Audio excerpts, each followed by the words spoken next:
family. God bless you in Jesus' mighty name. Welcome back to my channel. My name is MJ. We'll talk all things autism. Happy new week to you. I hope the week started off well for you and the kids, and that all continue to go very, very, very well for you all. So today we're talking on the topic of why an autistic child might refuse to do something you ask them, whether it's chores. It could even be whether, like last week we talked about them choosing maybe not to like to go to school. It could be multiple things. So this, I think, will kind of just cover even regular kids, like sometimes maybe why they refuse to do what is expected of them, and we just really don't know how to attack or address it. So number one issue with our kiddos could be sensory overload. Most of us know sometimes, maybe the input that we've given them might be overwhelming, or if you go to an overcrowded place, the noise might be too much for them. So that can be one of the reasons why they might not want to do what you may ask them to do. Number two, communication difficulties. Of course, that one we know it's something that we've talked about multiple times in the previous videos as to if a kiddo in general has a difficult time expressing needs, wants, allowing or asking them to even do something. It could be, what did you even ask me to do? What do you mean what I should do? So it comes within that time of when we talked about one of our effective teaching strategy on allowing them to have that time to process, right? Waiting while they're processing. So if you add on top of that communication difficulty, how do they even know what you're even saying in the first place? So that alone be a hard task for them to know what you're asking them to do. The third one, anxiety. Naturally, this is something a lot of us even have as adults. You're just like, well, how, what, should I, maybe, do I, can I, and at times, sometimes the teachers would, back in the day, a couple of years ago, they would tell me that they saw a little bit of anxiety in Jayson. So they found a way to address it once again, and of course, after I give these reasons, I'll give a couple of clues as to how to help with these difficulties they may be experiencing. The last one is difficulty transitioning from one activity to another. Most kiddos, if they're doing something fun anyway, they don't want to stop. That's even adults, even regular kids, if I want to call them regular kids, typical kids. Transitioning, especially when it comes to maybe their tablet or video games or whatever they may be doing that they consider fun, moving from that activity to something that's, let me say, a chore, no one will want to do that. So how do we solve this? I've come up with a couple of things to help. Number one, incorporate special interest. Something like Jayson, because he likes water swimming, taking a walk, doing puzzles.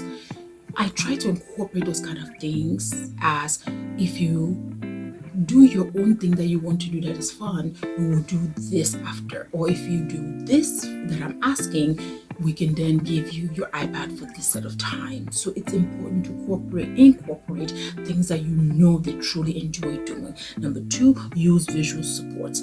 One thing that I love with his one-on-one, which they incorporated that from ABA, was just visual for him to know, okay, after I come off of the bus, my first thing is to take off my book bag, and then after I take my book bag off, put it in the locker, unpack it with my laptop and things like that. So, and all those visual supports were something that she had on her lanyard around the day. Like today's reading, so after reading we have lunch, after lunch we come back, that kind of thing. So visual supports is huge. Even when we spoke about potty training and wiping, just that visualization of what I'm supposed to do next is truly, truly helpful and beneficial for these kids. Number three, creative supportive environment. Now this topic I'll cover another time, because this is a very detailed topic when it comes to the household environment and the support every autistic child needs. Once they know that they're supported in the difficulties they experience, not only in communicating, not only in the fact that they don't get things done as fast as maybe say their peers or their sibling, just them in their mind, being calm enough to get something done, being focused to get something done. So that alone need support from the adults, from even the siblings can be a source of support, so use what we have around us to help them do certain tasks. Number 4, work on social skills such as play date. This topic alone, I think once again is another video in itself. One thing that I love the most is when, yes, I know that yes, they're Emma's friends. When they come over, Jayson feels like he should be a part of the bunch, right? Of course, naturally, he should be a part of the bunch, because at that moment, you realize that he tends to do things that the kids are doing, including feeding, which is another topic on another day. But you realize that, wait a second, they're eating rice. I can also eat rice, right? So incorporating other kids, whether it's a play date at home, at a amusement center for them to just play around and jump and climb and get themselves exhausted. I think it also helps because they want to mimic what they see other kids doing, hopefully for the good, of course not for the bad. And I think that also helps. The 5th one is give them a choice. We talked about this last video too. You give them A or B, and then give them the option, do you choose? For example, Jayson, I'll say, do you want to take out the trash or do you want to vacuum? So once he makes that choice, I know what to do. Reinforcement, of course, to also enable him to focus as to, oh, if I do this, then I know mommy will give me this, right?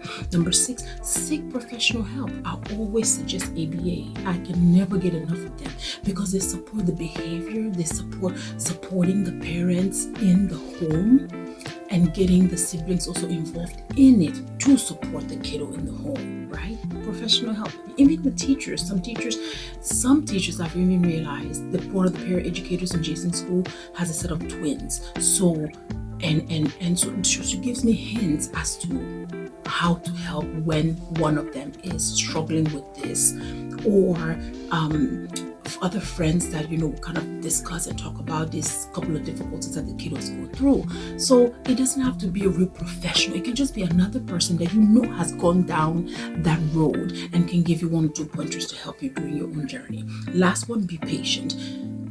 I always tell you guys, this is what I work on the most: patience. I think some of us, it's hard, because you're like, well, what is really the issue? How do you feel when you have that sensory overload? Why can't you use your words to communicate? This is different. This is a learning process. So the more we are creating the supportive environment for them, being patient with them, I think that they're more likely to be like, oh, so this is what I need to do. Remember, our end goal is for our kiddos to become real adults with typical lives, with living, married, children.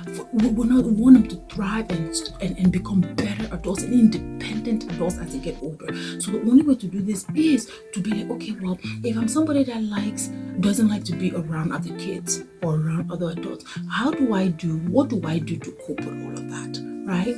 So, and at the end of the day, little by little, you start seeing what they like, what they don't like, what is better, and those change over time. So, hopefully this was helpful to you guys. The reasons why an autistic child might not be able to want to do anything that you want them to do, and the reasons or keys that can help you during these moments. Okay, family, I hope you have a great rest of your week. Oh, it's so good to take a deep breath. Enjoy the rest of your week. I hope all continues to go well for you and your family. Until I catch you next time, remember, Jesus Christ is the same yesterday, today, and forevermore. Amen. God bless you, family. Have a fantastic rest of your week. Thank you so much.